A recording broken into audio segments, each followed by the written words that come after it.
തൃശൂർ അരണാട്ടുകര പള്ളിയിൽ ഊട്ടുതിരുനാളിന്റെ ഭാഗമായി ഇവിടുത്തെ ഒരു കൊച്ചച്ഛൻ ഇറക്കിയ റീൽ സോഷ്യൽ മീഡിയയിൽ വൈറലാണ്. ഒരുപക്ഷെ ഇന്ന് കഴിഞ്ഞ ദിവസത്തൊക്കെ ഏറ്റവും കൂടുതൽ സോഷ്യൽ മീഡിയയിൽ ചർച്ചയായ അല്ലെങ്കിൽ ഷെയർ ചെയ്യപ്പെട്ട ഒരു വീഡിയോ ആയിട്ട് അത് മാറിയിട്ടുണ്ട്. ഫാദർ അജിത് ചിറ്റിലപ്പള്ളിയാണ് അതിന് പിന്നിൽ. അടിച്ചു കയറിവ എന്നാണ് ആ റീൽ തന്നെ പേര് കൊടുത്തിരിക്കുന്നത്. നമുക്ക് ആ റീൽ ഒന്ന് കാണാം ആദ്യം.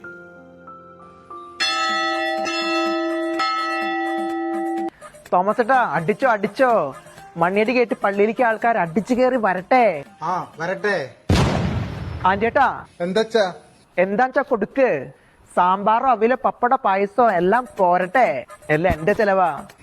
അച്ഛന്റെ വകയാ? അല്ല, പള്ളിയുടെ ചെലവാ. എല്ലാവരും അടിച്ചു കയറി വാ. പ്രാഞ്ചേട്ടാ, പെരുന്നാളൊക്കെ ഉഷാറാവട്ടെ. അടിച്ചു വാരി വാ. ഊട്ടിന് സഹായിക്കാൻ ആരുടേക്ക് വരാൻ പറയണ്ടേ? മാതൃസംഘം, കേന്ദ്രസമിതി, CLC, KCM എല്ലാവരും പോരട്ടെ. ഉത്സാഹ കമ്മിറ്റി കൊഴുക്കട്ടെ. നമുക്കൊന്ന് അടിച്ചു കേറാം. അച്ഛാ, എന്റെ വീട്ടിൽ നിന്ന് എല്ലാരും വരട്ടോ. കുട്ടികളും മക്കളും അപ്പനും അമ്മയും ചേട്ടനും ചേച്ചി എല്ലാവരും അടിച്ചു കയറി വരട്ടെ. തൃശ്ശൂരിന്ന് മാത്രല്ല ഏട്ടാ, പാലക്കാട്, എറണാകുളം, കോഴിക്കോട്, കാസർഗോഡ് മുതൽ കന്യാകുമാരി വരെ എല്ലാവരും അരണാട്ടുകരയിലേക്ക് അടിച്ചു കയറ്. നമ്മുടെ തോമാശ്ലീഹ വഴി അനുഗ്രഹം കിട്ടാൻ എല്ലാവരും അടിച്ചു കയറി വാ വാ വാ വാ. അതൊരു പൊളി അടിച്ചു കയറി വായിരുന്നു.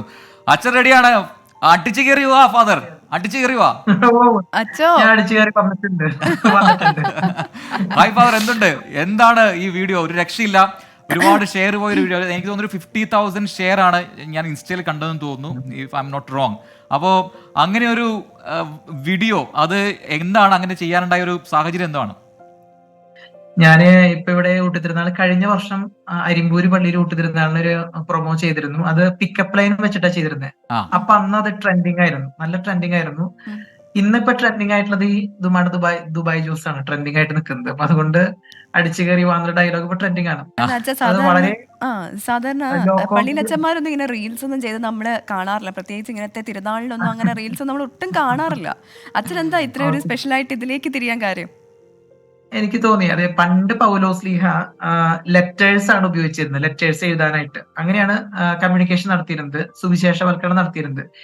ഇന്ന് ലെറ്റേഴ്സിന് പകരം റീൽസ് ആയിരുന്നു മാത്രം. അതായത് നമ്മൾ കാല പുരോഗമിക്കുന്നതിനനുസരിച്ച് നമ്മളൊന്ന് അപ്ഡേറ്റഡ് ആയിരുന്നു മാത്രം. ക്ലിക്കായി ഒരുപാട് പേര് കണ്ടു.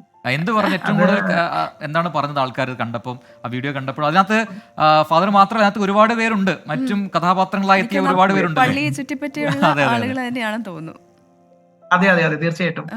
ഞാൻ ഈ ഊട്ടുതിരുന്നാളിന്റെ അന്ന് ഇവിടെ നിൽക്കുമ്പോഴേ ഞാൻ ഫുൾ ടൈം ഊട്ടുതിരുന്നാളിന്റെ അവിടെ ഉണ്ടായിരുന്നു. അപ്പൊ ആൾക്കാർ കുറെ പേര് അച്ഛന്റെ റീല് കണ്ടിട്ട് വരുന്നതാട്ടോ എന്ന് പറഞ്ഞിട്ട് കുറെ പേര് വന്നു. കുറെ പേര് സെൽഫി എടുക്കാൻ നിൽക്കുന്നു. ഞാൻ വലിയ സെലിബ്രിറ്റി ആയി.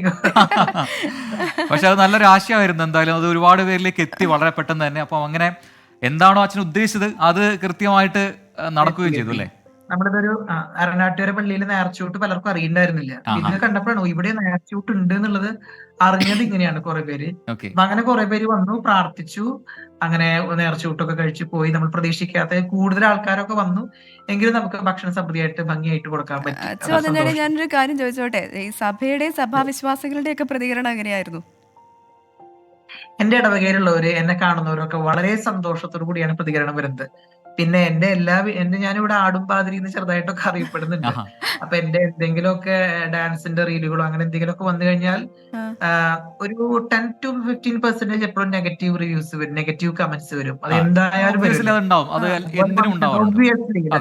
ഒബ്വിയസ്ലി അങ്ങനെ വരും. പക്ഷെ ഈ പ്രാവശ്യം എനിക്ക് വന്നവരൊക്കെ കാണുന്നവരൊക്കെ ഇടവകയിലുള്ളവരൊക്കെ, ഇടവകയിൽ നിന്ന് പുറത്ത് താമസിക്കുന്നവരുണ്ടാവില്ല. അപ്പോ ഗൾഫില്, യൂറോപ്പിലൊക്കെ താമസിക്കുന്ന ഇടവക്കാര്, അവരൊക്കെ എന്നെ കാണണം എന്ന് പറഞ്ഞിട്ട് ഇങ്ങനെ വിളിച്ചിരിക്കുകയാണ് വീടുകൾക്ക്. എന്തായാലും ഞാൻ നാട്ടിൽ വരുമ്പോ ഇവിടുത്തെ കൊച്ചച്ഛനെ നമുക്ക് കാണണം. അത് ഗംഭീരമായിട്ടുണ്ട്. എന്തായാലും എനിക്ക് തോന്നുന്നു ചുമ്മാ ഒരു റീൽ എടുത്തതല്ല, അതിനകത്ത് രസകരമായിട്ട് അഭിനയിച്ചിട്ടുണ്ട്. അതിന്റെ മുഖഭാവവും ഒക്കെ പല ഒക്കേഷനായിട്ട് ഇങ്ങനെ മാറി ഒന്ന് കാണാം. അപ്പൊ നമുക്ക് എന്റെ എനർജി വരികയാണ്, അടിച്ചു കയറി വാ. അപ്പൊ ഇങ്ങനെയൊക്കെ മുൻപ് ഇതുപോലുള്ള എന്താ പറയാ കലാപരമായിട്ടുള്ള സംഭവങ്ങളൊക്കെ പങ്കെടുക്കുമായിരുന്നു മുമ്പ്? ഞാന് കലാപ്രതിഭയൊക്കെ ആയിരുന്നു. 2-3 വർഷം കലാപ്രതിഭയായിരുന്നു. അപ്പൊ ഡാൻസ്, മോണാക്ട്, പ്രസംഗം, കവിത, ഇതിലൊക്കെ നന്നായിട്ട് പങ്കെടുത്തിരുന്നു. അപ്പൊ നമ്മള് സ്റ്റേറ്റ് ലെവൽ കലോത്സവങ്ങളിലൊക്കെ പങ്കെടുത്തിരുന്നു. ഫോക്ക് ഡാൻസിലൊക്കെയാണ് ഡാൻസ് ആയിട്ട് പങ്കെടുക്കാറ്. നമ്മുടെ പ്രവിധ ഡാൻസറാണ്, ക്ലാസിക്കൽ ഡാൻസറാണ്. അച്ഛൻ ഇങ്ങനെയൊക്കെ ആയിരുന്നു എന്നുള്ളത് നമുക്ക് പുതിയ അറിവാണ്. സാധാരണ ഇങ്ങനെ അച്ഛൻ പഠനത്തിന് പോകുന്നവര് അങ്ങനെ ഒന്നും നമ്മൾ കണ്ടിട്ടില്ല അധികം. ഒരു എക്സ്ട്രാ പറഞ്ഞ ഞാൻ സ്റ്റാഫ് നഴ്സ് കൂടിയായിരുന്നു. അതിനുശേഷം ജോലി റിസൈൻ ചെയ്തിട്ടാണ് ഞാൻ സെമിനാരിൽ പോയത്. അപ്പൊ ഞാൻ സ്റ്റാഫ് നഴ്സ് ആയിട്ട് പഠിച്ച് വർക്ക് ചെയ്യായിരുന്നു. അമല മെഡിക്കൽ കോളേജ് ഹോസ്പിറ്റലിൽ കാത്ത് ലാബിൽ സ്റ്റാഫ് ആയിരുന്നു. പിന്നെ ഞാൻ ഒരു ദൈവവിളി കിട്ടി, റിസൈൻ. ഞാൻ UK പോകാൻ നിൽക്കായിരുന്നു ലണ്ടനിലെ ജോലിയായിട്ട്. പക്ഷെ ഒരു ദൈവവിളി ഉണ്ടായ ഒരു പുസ്തകം വായിച്ചതിന് ശേഷം പിന്നെ ഞാൻ ജോലി റിസൈൻ ചെയ്ത് അച്ഛൻപടത്തിലേക്ക് വരുന്നത് അല്ലേ? ഓക്കെ. അതിനകത്ത് ആ റീലിൽ എനിക്ക് ഇഷ്ടപ്പെട്ട ഒരു ഭാഗമുണ്ട്. അത് പെട്ടെന്ന് അച്ഛൻ്റെ ചെലവിലാണ് എന്ന് പറഞ്ഞ് പെട്ടെന്ന് മാറി അല്ലല്ലോ പള്ളി. അപ്പൊ അതൊക്കെ കൃത്യമായി നർമ്മം അറിഞ്ഞുകൊണ്ട് അതിനകത്ത് എക്സ്ട്രാ ഇട്ടതാണെന്ന് കാര്യം മനസ്സിലായിട്ടുണ്ട്. അപ്പോൾ അച്ഛാ, ഇത് കണ്ടുകൊണ്ടിരിക്കുന്ന ഒരുപാട് പ്രേക്ഷകരുണ്ട്. നമ്മുടെ 24-ന്റെ പ്രത്യേകിച്ചും ഗുഡ് നൈറ്റ് ഷോയിൽ മാത്രമായി എത്തുന്ന നമ്മുടെ ഒരുപാട് പ്രേക്ഷകരുണ്ട്. അടിച്ചു കയറി വാ എന്ന രീതിയിൽ പ്രേക്ഷകരോട് എന്താണ് പറയാനുള്ളത്? ഓക്കെ, ഞാനിപ്പോ ഒരു മതവിശ്വാസികളോട് മാത്രമല്ല, നമ്മള് റിലീജിയൻ പകുതിക്ക് അകന്നു പോകുന്ന ഒരു സെക്യുലറിസം ഡെവലപ്പ് ചെയ്ത് വരുന്നുണ്ട്. പക്ഷെ അങ്ങനെയല്ല, കർത്താവിലേക്ക്, ദൈവത്തിങ്കിലേക്ക് ഒന്ന് എല്ലാവരും അടിച്ചു കയറി വരാനായിട്ടൊന്ന് ഒരു ഒരു ഒരു സ്റ്റെപ്പ് നമ്മൾ വെക്കണം. കാരണം നമ്മളിപ്പോ അതൊക്കെ റിലീജിയൻ ഔട്ടായി ട്രൂ റിലീജിയസ് സ്പിരിറ്റിൽ നിന്ന് മാറിയിട്ട് ചിലപ്പോൾ ഫണ്ടമെന്റലിസം, കമ്മ്യൂണലിസം, വർഗീയതയിലേക്ക് പോകുന്ന ഒരു ശൈലിയും വരുന്നുണ്ട്. അതൊക്കെ രണ്ട് എക്സ്ട്രീമുകളാണ്.